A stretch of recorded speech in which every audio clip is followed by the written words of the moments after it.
Hello, everyone, and welcome to the Thriving Relationship Show. I am your host, Christine Earthhart, founder of the Center for Thriving Relationships, and I am so incredibly grateful and excited you are here and to get to support you in experiencing more love, connection, and understanding in your relationship.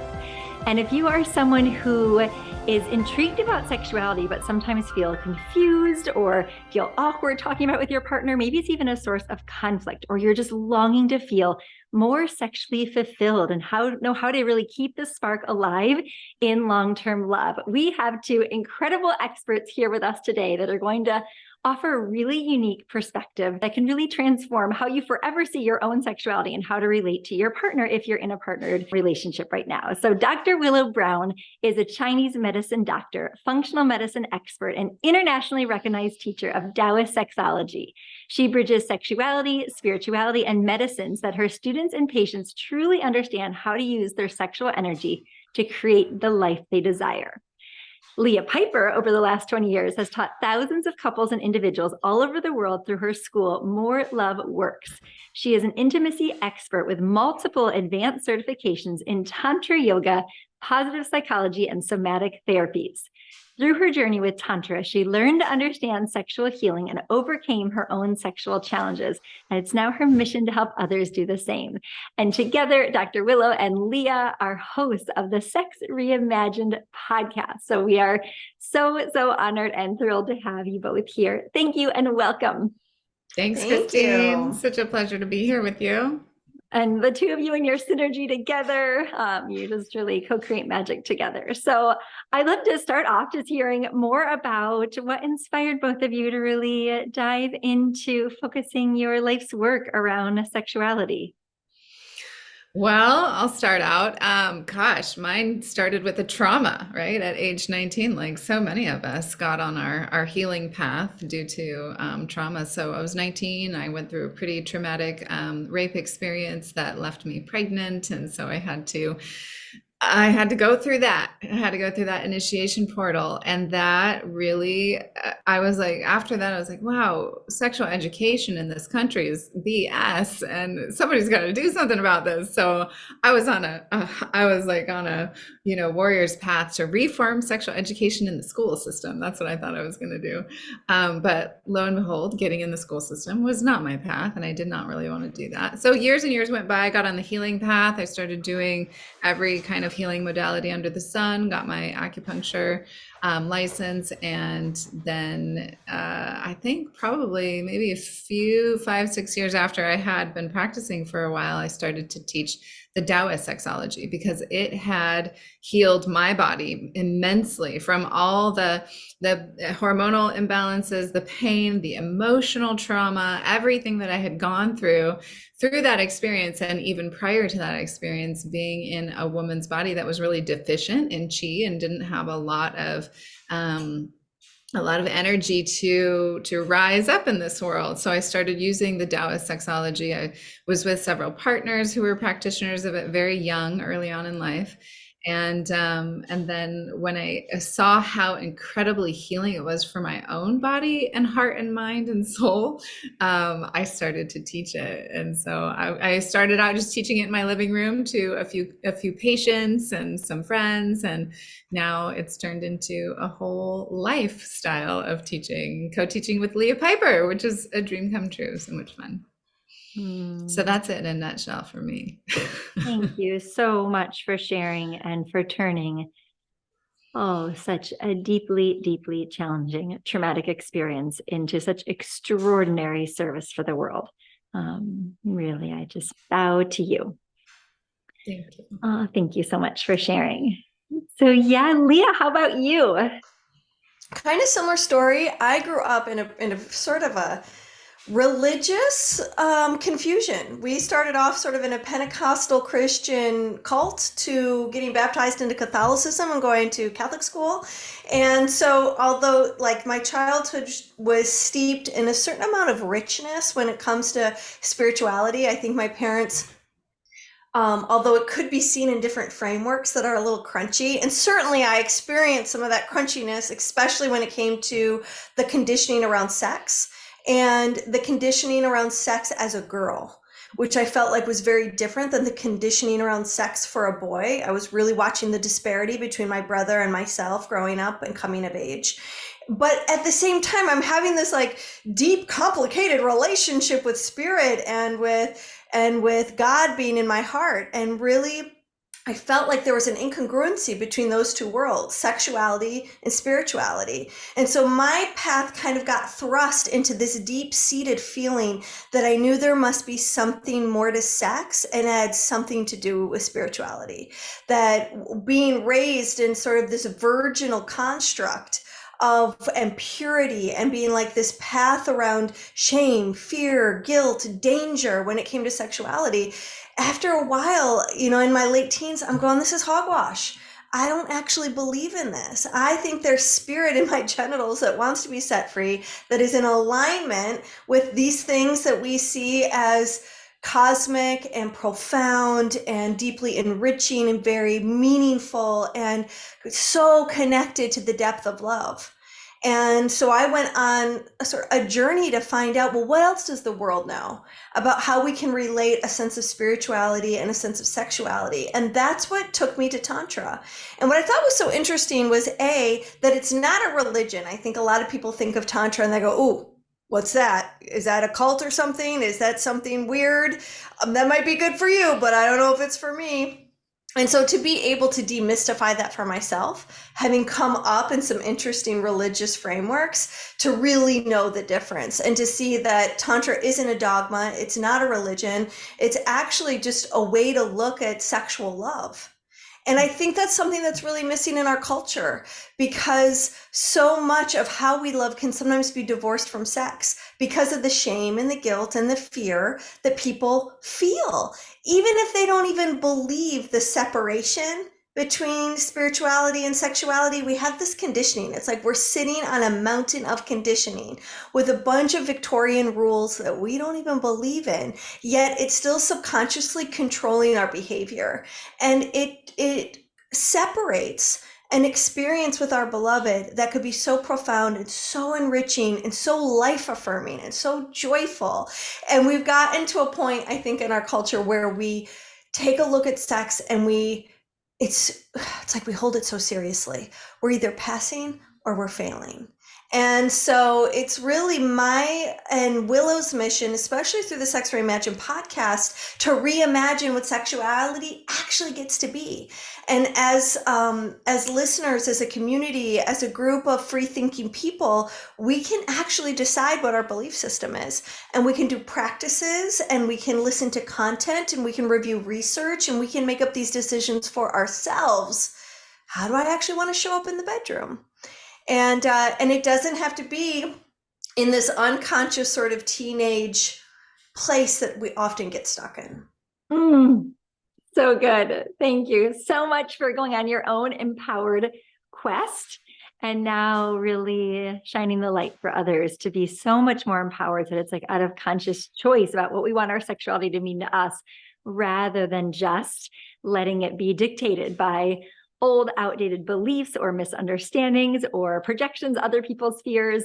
So incredible. You too, what a gift to the world. So I'm so excited to dive into so much of this. So I'm curious, just to start off, what are some things, to name them, that you find are really standing in the way? Like, what's not working for people individually around their own relationship with their sexuality that they might not even realize is really holding them back, as well as in their relationships? Like, what are the things that to help shine a light for people on, like, oh, maybe that thing could be even better because it's really like not optimal?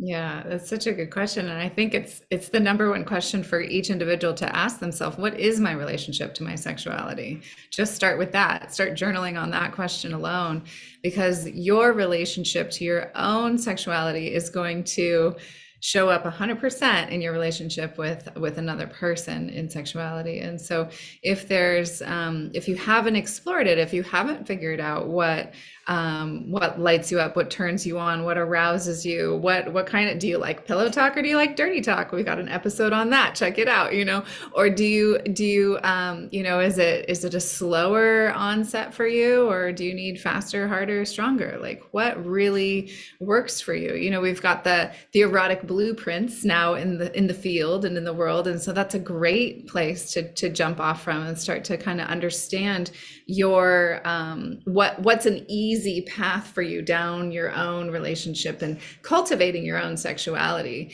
In Tantra practice, there's white Tantra and there's red Tantra. And so the white Tantric practice is cultivating your own essence, which is your sexuality. In Chinese medicine, the sexuality and essence are one and the same. We call it Jing Qi, right? And then in Tao, in Tantra, we call it Shakti. It's this essence of sexual energy. And so when you're cultivating that white Tantra, meaning you're having your own sacred sensual practice with yourself, or it could be that you're doing a meditation or some breath work, then you're cultivating your essence. Even doing practices like yoga and qigong, you're cultivating your own essence. And then you come to the table with another person as a highly cultivated individual, and they hopefully have that level too. You're meeting each other hopefully at that same level, and then you're practicing being in conscious loving together. Then it's red Tantra, then you're practicing with another person. So I think just really cultivating that white Tantra practice, the cultivating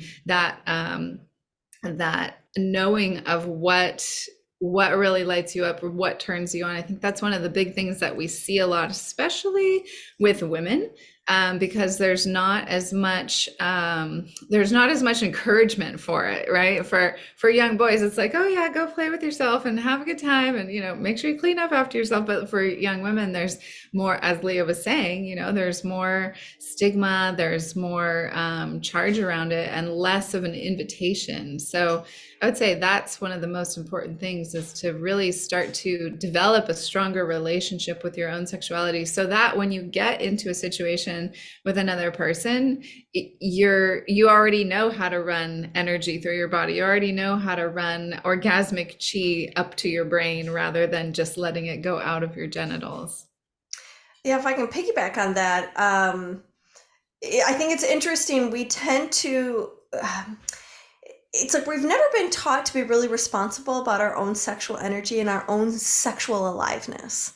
It's like we keep, especially I think for women, we often are looking outside of ourselves to have someone bring to us the feeling of desire inside of our bodies, instead of really recognizing that desire is something we can cultivate inside of ourselves.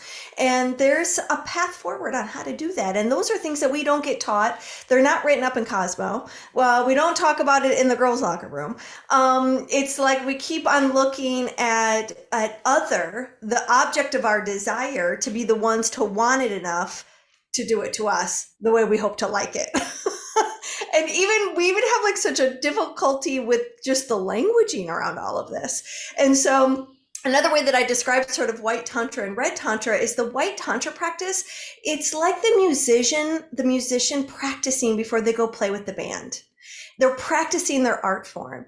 And in, over 2,000 years ago in India, they were already asking these kinds of questions. And so this is where this whole process was birthed from. It's how can we take a look at love as an art form? How can we take a look at sexuality as an art form? So if we really decided to take this on as modern people in modern day society and go, how do I cultivate being a lover in this day and age for myself?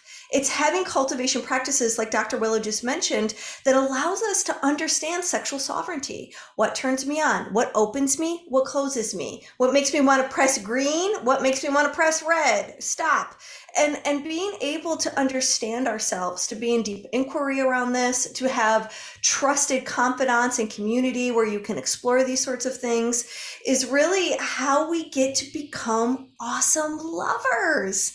And when we go through so much crap in the world, oh my God, people get cancer and there's car accidents. I just found out a beloved friend of mine lost her dad last night.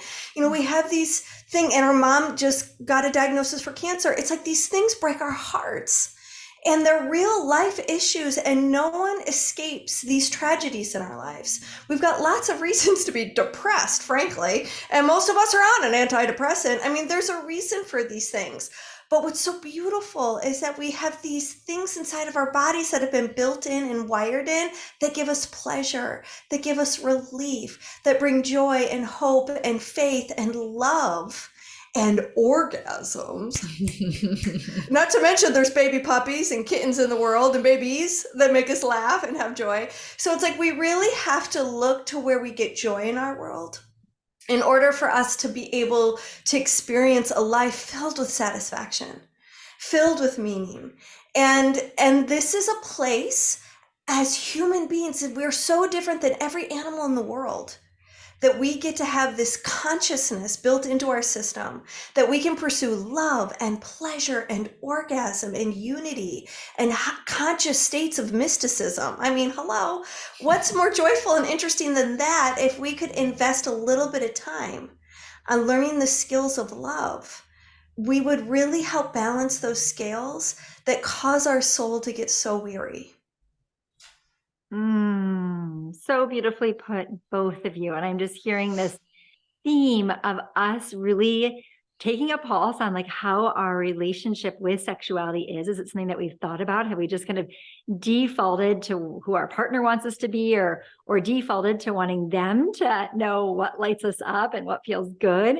And instead, like, it is a practice that we get to regularly be cultivating and generating this energy. Like, there's so much that we get to do just with ourselves outside of any sort of sexual experience with another person, that will totally change what it's then like to be with someone else and to really tap into what's possible. So it sounds like what you found, and I would say this is the case as well, is that a lot of people have like barely touched into what's available around sexuality, and also just haven't taken the time to really get to know who we are as sexual beings. So Yeah. Another thing that's really powerful about these practices, these ancient practices that you can definitely use for the modern day woes that we're experiencing, is you don't have to go through and over all the old traumas and all the past. You don't have to talk about it. You don't have to tell the story again. It's like when you just infuse, this is very Chinese medicine, like, let's find what's working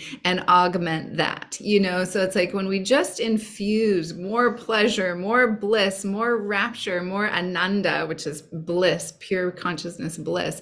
When we infuse our cellular bodies with that more and more, then a lot of the old traumas and dramas and garbage and baggage that we've been carrying, even epigenetically from like previous generations, all of that just can get washed out in a single Tantra session. Like, it's really pretty profound.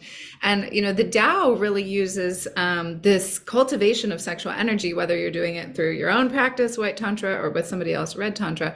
You are using the cultivation of this to augment your health, like to bring more heart coherence, more brain coherence, to heal the thyroid, to heal the adrenal glands. How many people in the world are like, I have adrenal fatigue these days? And it's because we're running around, we're just dumping cortisol constantly for no good reason most of the time. And there's this constriction, there's this tightness. I was in Europe recently, and the collective nervous system there is very different than it is here in the States. And so it's just something to kind of be aware of and tune into, like, what's the collective nervous system in this room of people? What's the collective nervous system in this country of people? What's the collective, like, is there a constriction? And how is this, when you're swimming in a pool of water, you're going to get wet. So if you're swimming in a pool of a tight, constricted nervous system, it's going to get you wet, like it's going to get in you. So just to differentiate yourself as well, like, okay, this stuff isn't my stuff. What is my stuff? And how do I want to show up as a light or as something different in this pool that I'm swimming in? I got a little bit carried away there, but I just wanted to point that out, that like this work, because, I've done every healing modality under the sun. I literally have been on this track for 25 years. And I have never found a healing modality that is faster, more effective, and gets deeper into your stuff than sexual healing. Yeah. I love it. And how wonderful that it gets to be pleasurable. And it makes so much sense. One of my expressions that I use a lot is just like growing the good, that we can, rather than just like fixating on the challenge, we can really dilute the challenge by just growing so fully around it. Oh, I love that. And I find even with couples, a lot of times when they, come to our practice, they're really just feeling so disconnected. Like we talk about kind of they're suffering from a low love account. And just when they start to nurture their love and spend more like quality moments that are affectionate and kind and loving and supportive, not that conflict isn't important to address, because there are certainly moments for it. And a lot of it just like dissipates when they all of a sudden like deepen their connection and their friendship and being allies. So, I mean, I see it all the time in relationships in so many areas of life. So I resonate so much with what you're sharing and love that you are just an ambassador of doing the sexual healing work, and that it really is about just like amplifying all these wonderful things rather than syncing up with the pain, the drama, the chaos around us. It's like elevating our state for our own health and well-being. And Yeah, and it builds this level of confidence too, that when you have a, let's say, a cervical orgasm or a superior orgasm or a pineal gland orgasm, you're like, wow, I did that. Like I was able to run so much energy through my body and reverse the flow of what I've always known sexuality to be, and experience something different and more profound. It opens your capacity for who you know yourself to be. So whole new level of wholeness comes online. A whole new level of confidence comes online. oh my goodness, yes. Yeah, I think that, it's interesting, right? Because sexuality can feel so weighty and can be so scary. Like when you really are in the obstacles of it and you're feeling like a failure and you don't feel like you're measuring up and your inadequacy issues are skyrocketing, it generates all this fear, right? The fear of being abandoned, the fear of rejection, the fear of just not being good enough. And those are super core primal triggers that are in every nervous system. And so when we feel sexually flawed, or we feel like we are not making, there's a mismatch in our sexual connection with our spouse or our partner, it's like it gets so weighty, right? It's so hard to feel that light. It's so hard to sometimes feel hope and faith that you're gonna overcome whatever you're believing is the obstacle. And that comes around like serious issues, the feeling like premature ejaculation and erectile dysfunction and low libido and never having had an orgasm before and feeling like your partner doesn't know where your clitoris is, and all these things. And then when those get stuck, what starts to happen? Our communication just falls apart and the tone of voice gets in the way, and we're trying to help our partner, but it's coming off so off that all they feel is criticized, and it just feels like such a mess, and it gets so scary. And so I just have so much compassion for the stages that we find ourselves in when sex is hard, when intimacy is challenging, when you don't feel like you're missing each other's heart. And then from there, it's like, then we start to create walls because vulnerability stops feeling safe. And two things tend to happen. Either we stop trusting our partner for a myriad of reasons, or we stop trusting ourselves. And our experience is that when we believe we don't trust other, it's really just the first wall to understand that we really don't trust ourselves. It's like we're starting to believe that our picker is wrong, and that when we've made mistakes in the past, it's only going to prove that we're going to continue to make mistakes in the future. And so that ends up corroding our experience of trust. And trust is so vital. It's so vital to a great sex life. Because how can you really expand and explore if you don't trust yourself? How can you really expand and explore and tell the truth to your partner if you don't trust them? And so I think one of the things that first has to be healed is our experience of trust. And that's an incredible journey. And so I just want to give hope to those who are listening. Like, if you stumbled into this, just know that A, you're not alone. B, it's pretty normal. Never met anyone yet who hasn't stumbled in sex.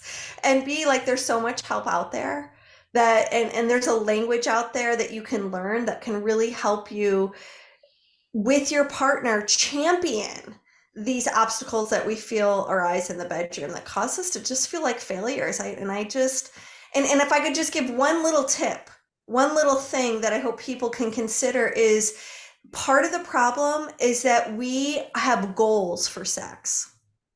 is it's like we become so goal oriented because we're already so goal oriented in our regular life. We forget that sex is about being playful and experiencing love and connection and intimacy and expanding into these other parts of our psyche that are so juicy. And what happens is we get so serious. It's like everyone's got to come, and we're measuring and who's a failure and who's getting a straight A, and we get so tight and constricted in those moments. And we have to remember, drop the goals. We have enough goals in our life to achieve. And if you were going to have a goal, I would just suggest make it about love.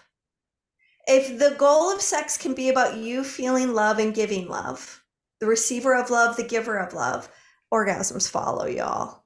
It's pretty simple. Keep it about love and the orgasms will come and come and come and come. and come.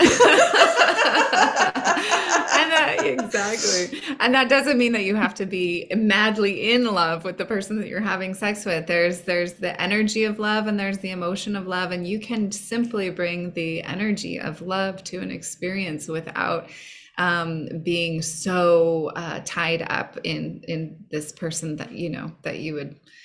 Right. So your person doesn't have to be the beloved. Yeah. If you've got a great friendship that is providing you wonderful sex, this doesn't have to be about being in love like Dr. Willow said. It's really, and that's a whole nother topic, is exploring the difference between the energy of love and the emotion of love. And we have a podcast on that apply one. That. Yeah, we do. Because it's a pretty complex thing to explore. Yeah. Yeah.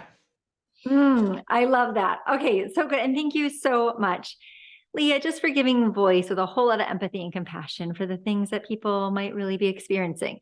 And so whether it's like someone is, they have a relatively healthy, like sexual connection with themselves and their partner, and they just want to go to the next level, like so much is available there, or people that are really, really struggling and it's, and feeling unworthy and not trusting themselves and feeling inadequate, like that is so real. So wherever you are, like just this message of hope, like, oh, there are so many tools and resources and your podcast and so much out there for people to really get to like, oh, what would something that feels just a little bit better for them to look like? So let's just touch on some of these practical things. You're like, okay, this is sounding good. What are, I hear just the loving encouragement to drop the goal, just to really have it be about love. So I love that. Do you have any other favorite things like that you love to share with people around their own sexuality and with their relationship, of like things that they can really apply based on, Taoist sexuality, Tantra, or just anything that you've learned over your years? One of the things that we teach a lot is that vulnerability is made up of 3 pillars, which are trusting yourself first and foremost so that you can trust the other, trust yourself with the other, vulnerability. So if you have trust, then you're like, okay, now I can open myself up. I can be vulnerable with this person. If I trust myself and I can be vulnerable with you, Christine, then you're going to start trusting that you can be vulnerable with me. And then we've got this cycle of trust and vulnerability between us. And then presence just comes. Presence really just shows up organically. So that's the 3rd pillar: presence, vulnerability, and trust. And that's what creates true intimacy. And into me I see. So through the hands of another, through the mirror of another, through the experience of another, you get to go deeper into who you are and what you're capable of. It's really a beautiful opportunity to grow and evolve. And it can also bring heartache and pain, it definitely can. And through that heartache and pain, you get to go even deeper into what you're capable of and how much you can grow. Through, when we look at through the Taoist perspective, again, we see this contraction and expansion. We see this yin and this yang, we see it in every breath we take, every day we move through. We see it in a monthly cycle, a lunar cycle, a year cycle. We see it in birth. I mean, it's just everywhere. Contraction, expansion, yin and yang. It's everywhere we look. And it's the duality of life. But within that duality, there's unity. One does not exist without the other. And so we need both in order to really grow and evolve. So it's all in the name of evolution. I love that. Thank you so much. And Leah, anything else that you want to add, like practical things that people can do? Yeah, I think like there's a few things that can generate exactly what Willow was just talking about when it comes to those 3 pillars. or pillows Or that pillows. that lead you really to the pillows and make sexuality so rich. Some of those things are like eye gazing. And I know people are like, okay, is eye gazing corny or creepy or is it sexy? And there are skills to making it sexy. And a part of that is like not staring at your partner, but just like gazing from a little bit of a distance. Like, there's nothing hotter to me than to have my lover undress me from across the room with their eyes. Right? Or to be sitting in front of them and talking about something that's really tender or painful and having them just like look into me as I share the grief that I'm feeling or the sadness that I'm feeling. Like they're so there for you. And there's something about eye gazing and love making when you soften your gaze, both as a person who's being gazed into and the gazer, you are able to access a part of who they are. Like those eyes really are the mirror to the soul. That is so true. You can see by just gazing gently into their throat through their eyes, like what they can't say, what they don't have words for yet, what's stuck in their throat that may be about fear. And you can just send that loving gaze and melt those blocks. You can gaze into their heart and really see who their soul is, separate from all the wounds that they've experienced. You know, you can settle and see what is sexy, gazing even further down there, and really like shine a light into those realms that are a part of their sacred sexual eros and allow that to become more alive. So eye gazing is something that is so powerful and it communicates so many things. Like you can say I love you in a way that maybe you're not prepared to say I love you yet with your words, but you can convey love through your eyes. You can convey empathy. You can convey compassion. There's all sorts of important mirror neuron messages that get passed with just eye gazing. Another thing that's really unique to Tantra is sitting astride. It's called Uganada or Yab Yam. And it's a unique lovemaking position where there's a partner that is sitting in usually a lotus style, but their feet could be separate apart. Do I have a picture of this? Let me see if I can turn this towards without screwing up my lights and everything. Right here is the Yab Yam position where you can see Shiva is sitting astride and Shakti is that white painting of a woman sitting astride the Shiva. And what I love about this position in particular that's really unique is that even if you're a short person, like my husband's a whole foot taller than me, when I sit astride him in his lap, I am now the same height as him. So our third eyes can kiss. Our lips can kiss. Our nipples are nipple to nipple. Our belly, our navel is connected. And if we're making love, then our genitals are connected too. And because your spine is vertical instead of horizontal, there's a unique type of energy that gets passed through the system where you are actually the physical conduit between heaven and earth. And you can bring earth and its incredible nurturing, anchoring, grounded power into your body, and you can offer that as a gift through breath to your lover. And you can call on heaven and ask heaven to come and be here right now with you. You don't gotta wait to die to experience heaven. And you can pass that to your lover. And so there are these energetic circuits that pass through the body, that through a little more advanced study, you can start to experience this transmission of energy because we are these electromagnetic fields. We are atoms and molecules spinning, spinning, spinning, spinning. And when you can kind of bring the force field of loving energy to your partner, you are literally renewing any parts of their soul that get wearied or tired. And then sex becomes a regenerative practice that actually makes you younger and Yes, can it increase does. your vitality. It can help you become more resilient to the obstacles in life. And then from like a sexual dysfunction standpoint, there's so much fascinating practices and technologies that these ancient cultures figured out that we can actually implement today. People don't realize how easy, simple, and effective it is to cure something like ejaculatory premature ejaculation. So that a person can have more control over when they ejaculate. They can learn how to make love as long as they want to. There are very simple breathing techniques that can teach your body how to become multi-orgasmic, how to have multiple orgasms, whether you are a man or a woman. So there's so many ways that we can increase our ability for this body to have pleasure, but some of it's counterintuitive because we have a lot of biological urges that are hardwired into our system. And because this requires consciousness, it requires some thinking, it requires some experimentation so that you can really learn how to separate some of those biological urges so that you can extend your actual lovemaking potential. And it's so rich. I mean, it's a kind of research you can just sink your teeth into because it's so pleasurable. It's like, fun. It's not painful, these disciplines. It feels good. Yeah. It's not like going to the gym, y'all. Yeah.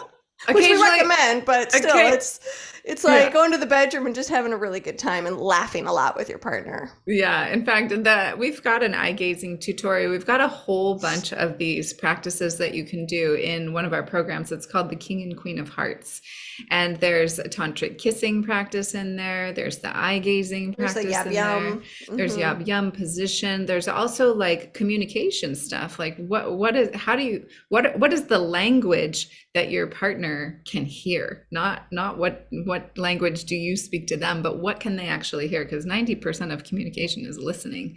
And so if we don't know the language of our partner, if we don't know what words are really important to them, things do they value in life, then we might be, talking, and we might be having a conversation with our girlfriend the next day. Like, I told him all this stuff. I've told him 1,000 times. Well, he hasn't heard it once, or vice versa. Like for a lot of men don't know how to communicate because again, they haven't pinpointed the word. So we got to practice in there to really up level your communication skills as well. I so appreciate what you're both saying, because I think for a lot of people, they're just thinking like, oh, it's just about the lingerie or the unique positions. And certainly those things can be fun. And I think it's one of the misunderstandings, like what I hear you both saying is it's about intimacy and vulnerability and eye gazing, soul gazing, and using our breath and learning how to communicate in a way that each other can best receive. And it's those kinds of things, the place that everything else is kind of built on.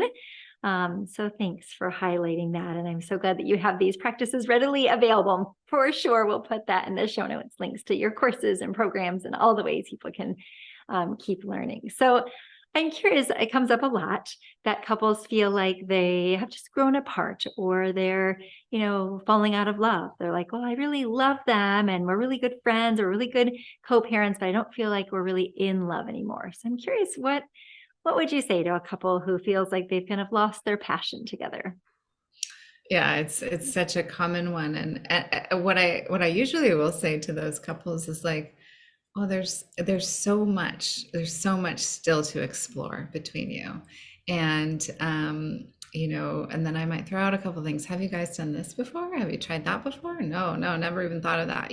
So it's almost like, I think it's Esther Perel says, we get in several different relationships in our lives. It's just a question of, do we get into it with the same person several different times or several different people?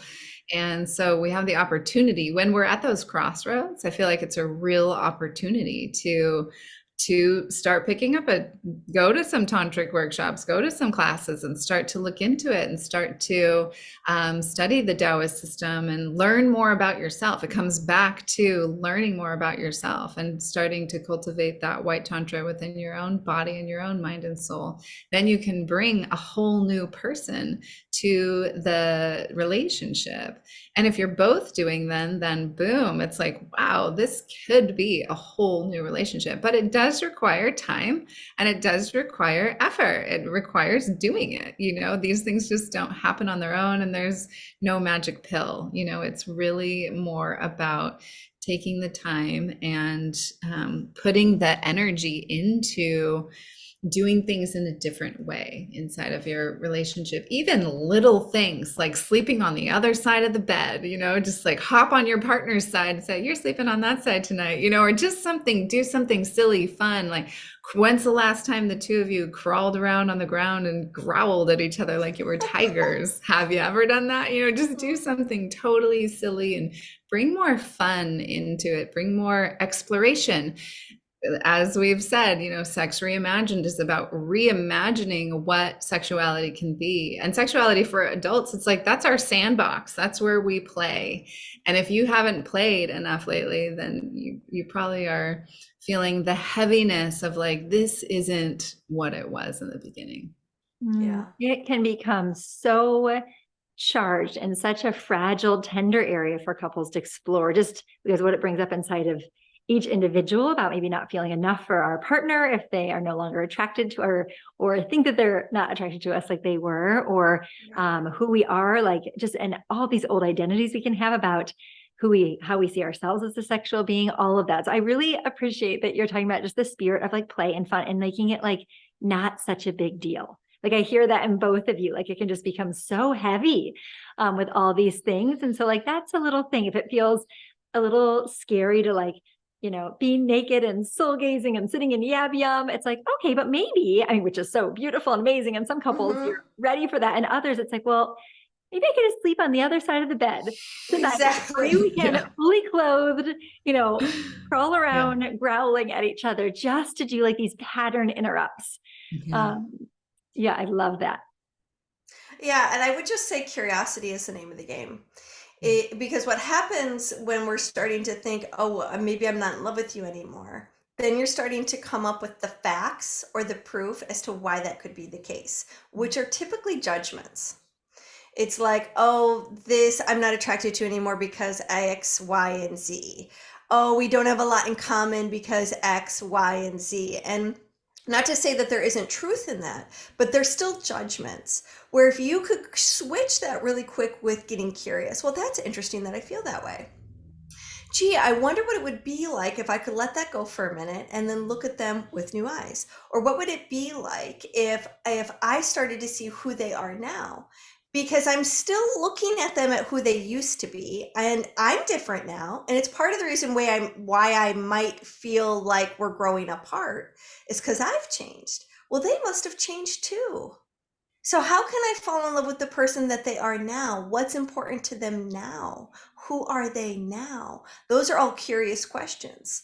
And now it's like, let me date my wife or my husband or my spouse or my partner like I'm meeting them for the first time. Let me take them out on a date. What would that look like? How fun would it be? How fresh would it be? How interesting would it be to date my 20-year relationship spouse for? And go on an adventure. Because I think some of the magic that people who've been married for 40, 50 plus years have is they grow with each other and they invest in dreaming together and in having adventures together. And so what's the next dream you can dream together? And have that open-ended conversation about your dreams for the future. Just because you've been together for 25 years doesn't mean you stop dreaming. And make it about each other instead of just the kids. What are you dreaming for the kids? That's a fun one too. But it's like now starting to put together, what can we do? You're going to be retiring in 3 years. Or, we've got 15 years left of this career. Do we need to change careers right now? There's all sorts of things that you can do just in conversation that can help bond you.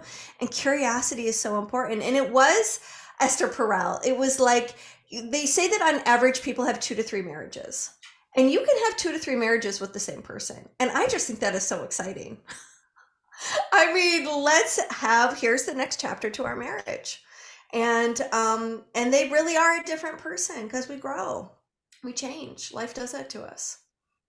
I appreciate so much what you both are saying. Just that it's like we have multiple relationships with the same person. If we choose to stay with the same person, there's still like multiple relationships that we're in over that duration, and how important it is that we're continually like seeing each other as who we are now and who we want to grow into, not just who each other has been, our old patterned ways of being together, and to really stay curious. I love that. And just to be doing different things and continually dating one another. These are such important things. So, yeah. Please. Yeah, I want to speak to some couples. Like one person might be all gung ho, like let's get this book, let's get this new lube, let's try this new thing, let's do this. Yeah, I'm going to sleep on the other side of the bed. Let's crawl over. And the other person will be like, no, I'm not doing any of that. And so when you're in a partnership like that, I just first of all, I want to give you a big warm hug because I know how painful that can be when there's that disparity between one person really wanting to give it the old college try and really put a lot of effort into it, and the other person just kind of not having the chi for it, not having the energy for it. So in those situations, what I would offer is for the person who has a lot of chi and vitality for change and for evolution to do it on your own, to really just start to do the practices on your own, to really start to see what's possible inside of yourself and cultivate, a microcosmic orbit. You can do all these practices that you do with another person on your own. So cultivate them on your own, and then meet your person where they're at. Make sure you understand their language. What are their values? What can they hear? And then meet them where they're at. Bring that curiosity that Leah was talking about. Bring that to the conversation and just get curious with them. Like, what is it that you need? What is it that you want? And they might not know that, but if you keep sort of asking them in a really kind, rather than you should be doing the things that I want to be doing, that just puts a wall up between you. But come with more softness, more curiosity, and just ask them what it is that would feel good to them, and if they don't know, they don't have any answers, just start to offer things from the outside in, like offer them a foot massage or a hand massage or a head massage. Most of the time people don't have enough chi, they don't have enough energy, their meridians are all coagulated and congealed and stagnant with stress. And so, orgasm is one of the quickest ways to release all of that, but we don't want to start depending on orgasms as just a relief mechanism or a release mechanism. We want to start to cultivate that energy, because sexual energy is the most potent, creative life force energy that we have access to. We can create a whole new human being with it. So it's a very potent chi. So if we can start to play with orgasmic energy in a different way, then we can create a whole new relationship with the same person, or a whole new life with the same person. Yeah. I'm so grateful that you brought that up, because I think that's, well, at least at one time, that was like the number one reason kind of in research that couples struggle in the realm of sexuality is, desire discrepancy, like having just a differing interest in sexuality. So I so appreciate that, just focusing on being that for ourselves rather than just like quieting or abandoning or judging that part of us. It's like, turning towards those beautiful longings and needs we have, and really, satisfying ourselves and going on that own journey of expansion and awakening with our own sexual healing. So I love that. And then bringing it to a partner and meeting them where they're at, rather than just wanting them to come over to where we are. And those kinds of like non-sexual touch, because I find that a lot, like the non-sexual touch can easily fall away, like head massages and hand rubs and things like that, because people are so worried that it's going to quickly lead into something more. So like, I don't want to give them any idea. So I so appreciate you just touching on those like gentle entry points and stress. So yeah, I'd love to hear anything else that Leah, you want to add to that. And then I'd love to loop back around to stress, because what did you say? Coagulated, like coagulated meridian system. You don't want that. That's bad news. And stress is just like, it's all experience, and how that connects to sexuality, I think would be, anything else you want to add to that? But yeah, Leah, did you want to?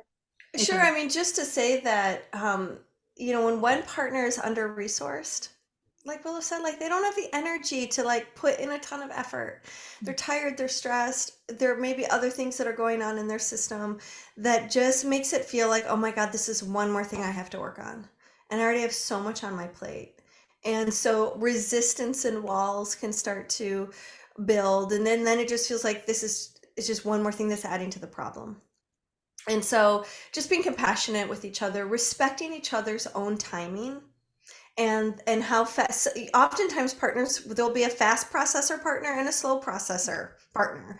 And you got to just really respect each other's process and not assume that yours is the best way, that their way has value, that their way is should be respected and can be held by you in a gentle, loving way. And I know it can be very frustrating for the fast processor, but it might be they need a little more help.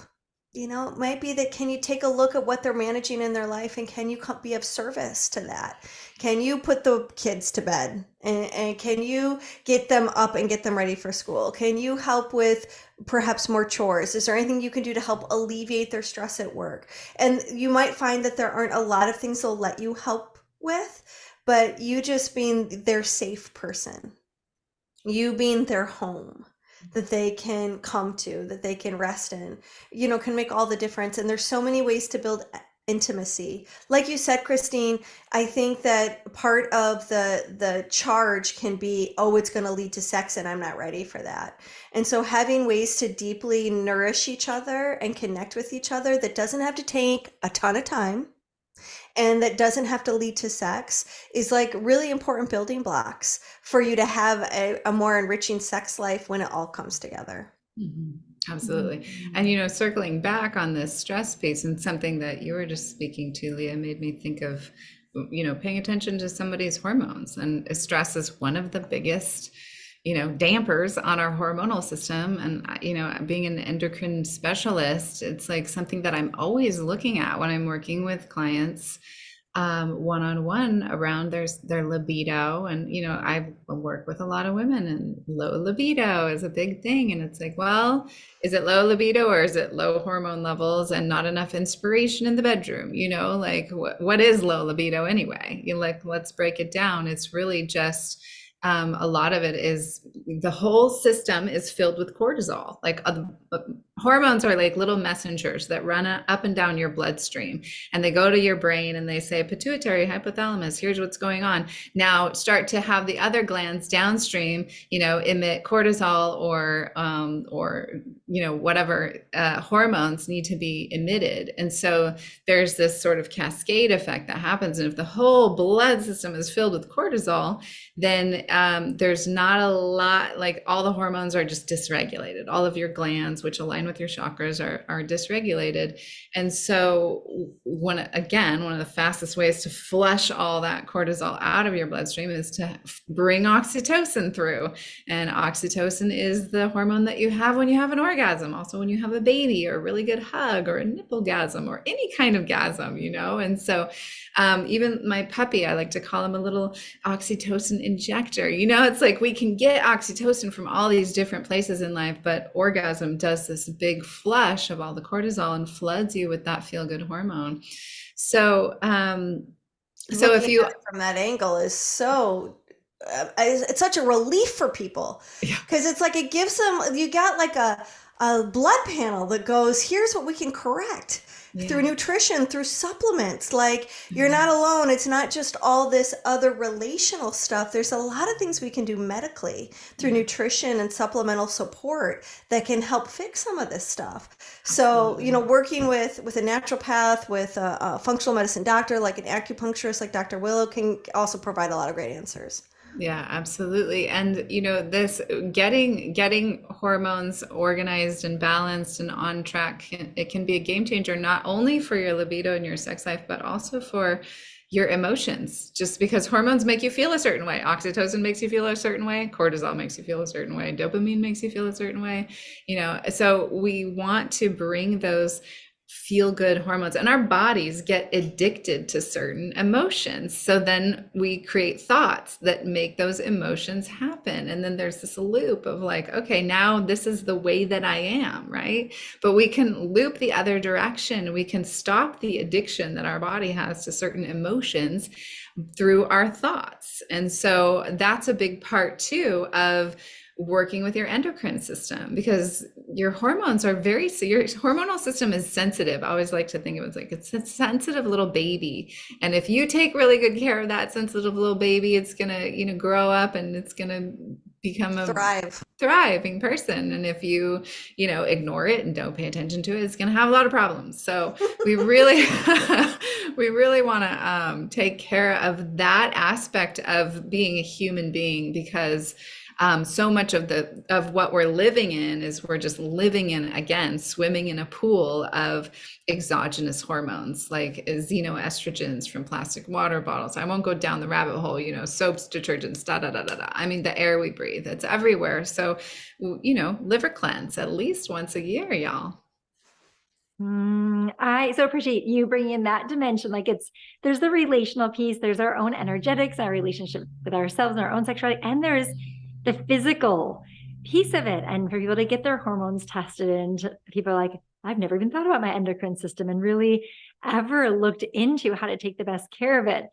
What a wonderful invitation for people to do that, because it's so easy to misunderstand, to misperceive if it could just be hormonal. And here we think that we've fallen out of love with our partner. Right. Yeah, totally. And so this was the piece that Leah, you were talking about, is like asking your partner, oh, can I offer some help? Can I do something to support you and paying attention if you're with a woman, whether you're a man or a woman with a woman, if you're with a woman who has a menstrual cycle, who has a fertility cycle, especially if it's regular, keep your finger on the pulse of that, because there's going to be a time when she does want more help, and there's going to be a time when she just doesn't even want you to look at her. And so understanding when those times are is going to bring a lot more harmony to your relationship. And that's really a big piece of what my work is just teaching people about that cycle, about that lunar cycle, and how every single one of the phases of the moon cycle, especially if you're a woman with a fertility womb moon cycle,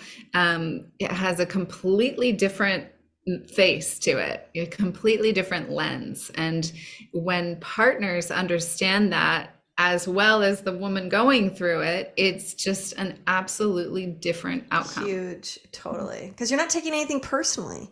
Yeah. And you become supportive because it's their biology is operating and doing its thing. It's doing exactly what it's supposed to do.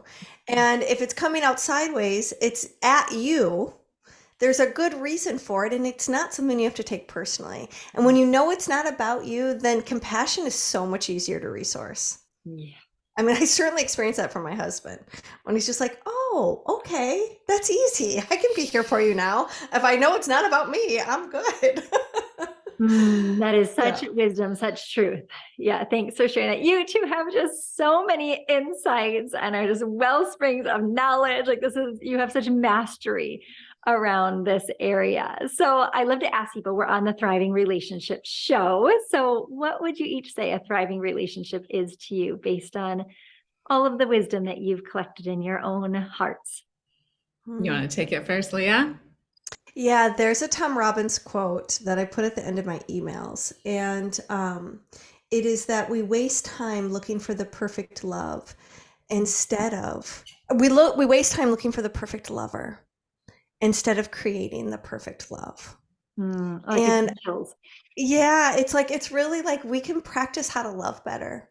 And that is really what makes up my mission on this planet. Named my business More Love Works, because I really believe when we practice the art form of love and being loving and knowing how to receive love, our whole life changes. And so I would just encourage people, if you want to have a thriving relationship, study love. Oh, I love that. I love that. I love love. Oh, it's like study love and how to create the best love with the person that we're with. Mm-hmm. Yeah. Thank you so much for that. How about you, Dr. Willow? You know, one of the words you threw in there too, Leah, is receiving. And I think that's an art form that has not been cultivated in our society. It's not valued. You know, we're always, what did you get done today? How much did you produce? What's your, what did you figure out? Yeah. And so there's this receiving that if you can receive love through yourself and through your partner, it's going to open up so many more layers and depths of what's possible between you and the other. And thriving relationships, I feel like they take paying attention to. It doesn't have to be a ton of effort, but it definitely requires that you keep your finger on the pulse of it. So, and receiving the pulse, as an acupuncturist, we're always taking the pulse, but it's not like we're taking the pulse.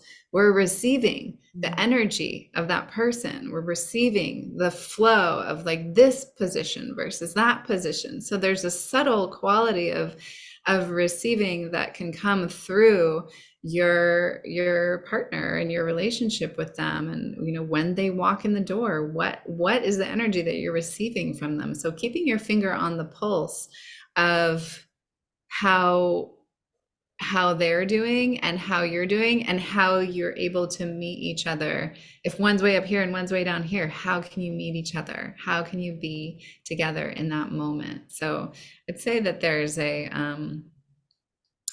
paying attention to the greater energy field between you. Like there's in any relationship, there's you, there's them, and there's us, right? So there's three entities. So how is us doing? Oh my gosh, I love the perspective through your practice with acupuncture as well, and that receiving and so true about those three relationships. Beautifully put, both of you. So how can people learn more? Well, of course, we'll put links below, but what do you want to share? What do you have coming up? What are the things that light you up about serving the world? We are just working right now on a new free offering for people to explore, these rooms of intimacy. And so if you go to our website in the next month, we'll have ready for you a choose your own sex reimagined adventure where you and your partner can pick between 3 different items, and you're going to get a tutorial on various types of intimacy. There will be one option regarding, orgasmic obstacles. Are you having trouble reaching pleasure? Another one that's more about like intimacy and feeling a sense of closeness. And then another one that has to do with just, sexual healing. And where are you at from your journey? Being on the path of love can come with a lot of pain. And so how to deepen into your relationship and be each other's healer. And so we want to invite you guys to come to the website, check out the podcast. If you go to sexreimagined.com or any of the streaming apps that handle podcasts, we've got a great YouTube channel where you can watch the episodes. And soon we're going to be having you on the podcast as well. So do not forget to check out Christine's episode. And those are great ways for you to just get lots of free contact information and take a look at what Willow and I put together. And of course, you can find out more about me by going to moreloveworks.com. I've got a free gift on that tab. If you want to never miss another clitoral orgasm again, well, that's a funny bubble that just popped out. I would turn that upside down. And then of course you can find Dr. Willow at drwillowbrown.com. Yeah. Okay. Be sure to check the links below for all of that magic. Thanks so much. To you, any final words that you want to share? Yeah, I would just say, if you're doing relationship in this lifetime, then bravo. Good for you. Well done. It is, I think we were listening to a Ram Dass thing, Leah, and he was like, I'm not touching it. He's like, I'd rather ascend to higher levels of consciousness. And you can do it through relationship. Absolutely. It just requires that love and attention. Yeah. Yeah. My last word would just be curiosity. Curiosity and a whole lot of validation that it's not always easy, and it's an extraordinary journey that gets to be part of our greatest healing and transformation and growth and awakening if we so choose it. So you both are just brilliant and such a delight to connect with. So thank you so much for being here, and just thanks for all of your incredible contributions to humanity. I think you are just liberating people and helping them open up to just a sense of freedom inside of themselves, and like just so many new levels of love and connection and bliss and pleasure and receiving and all the good stuff. So bless you both on your journeys. Thank you so much. And thank you everyone for tuning in to the Thriving Relationship Show. Thanks, Christine. Thank you, Christine. Want more support for your relationship, or want to become trained as a certified relationship coach to help other couples? We warmly welcome you to head on over to centerthrive.com. Thank you so much, and I can't wait to see you next time on the Thriving Relationship Show.